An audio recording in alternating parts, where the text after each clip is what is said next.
భాగవతం షష్ఠస్కందం ఏడ్చూరి సింగయ్య విరచన వృత్తాసుర వృత్తాంతము భాగవత కథాభాగం. విశ్వరూపుని తండ్రి అయిన త్వష్ట అనే ప్రజాపతి తన కుమారుణ్ణి ఇంద్రుడు చంపినందుకు దుఃఖంతోనూ కోపంతోనూ ఎంతో ఆవేదన పడినాడు. ఇంద్రుణ్ణి సంహరించడం కోసం మారణహోమం ప్రారంభించాడు. ఆ యజ్ఞకుండంలో నుండి ప్రళయకాలంలోని అగ్నిజ్వాలల వంటి మహాభయంకరమైన చూపులతో ముల్లోకాలను వెలిగింపజేస్తూ ఒక మహాభూతం ఉదయించింది. ఆ భూతమే వృత్తాసురుడు. అతని విగ్రహం నేల నుంచి ఆకాశానికి అంటుతూ ఉన్నది. అతని శిఖల మీది భయంకరమైన అగ్నిజ్వాలలకు గ్రహాలు పెటిల్లుమని రాలిపడుతున్నాయి. చిందరవందరై ఎంతో కఠోరమైన పదునైన కాంతులతో మిలమిలా మెరిసే శూలాన్ని అవలీలగా చేత ధరించి భూమి చలించగా తూలి సోలి ఆడుతున్నాడు వృత్తాసురుడు. అట్టి వృత్తాసురుడు సమస్త దేవతలకు శత్రువై అవక్ర విక్రమంతో పరాక్రమించాడు.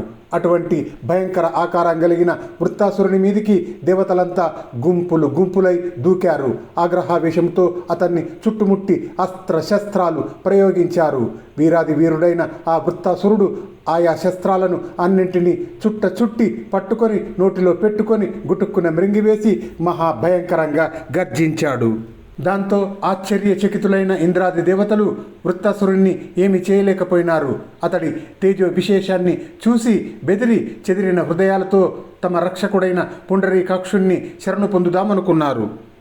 వెంటనే దేవతలు పాలసముద్రాన్ని సమీపించారు. ఆ పాలసముద్రంలో ఉన్న శ్వేత ద్వీపాన్ని చేరారు. ఆ ద్వీపంలో నివసించే దేవదేవుడైన శ్రీ మహావిష్ణువును ఇంద్రాది దేవతలు స్తోత్రం చేశారు. ఉదకమయంబునన్ వసుదను ఓడగజేసి తనర్చు కొమ్మునన్ను బదలక అంటగట్టి మను వల్లబునుగాచిన మత్స్యమూర్తి సమ్మదమున మమ్మును బ్రోచును అనుమానము మానంగా వృత్రుచేతి ఆపదను తొలగించి నేడు సురపాలుర పాలిటి భాగ్యదైవమై.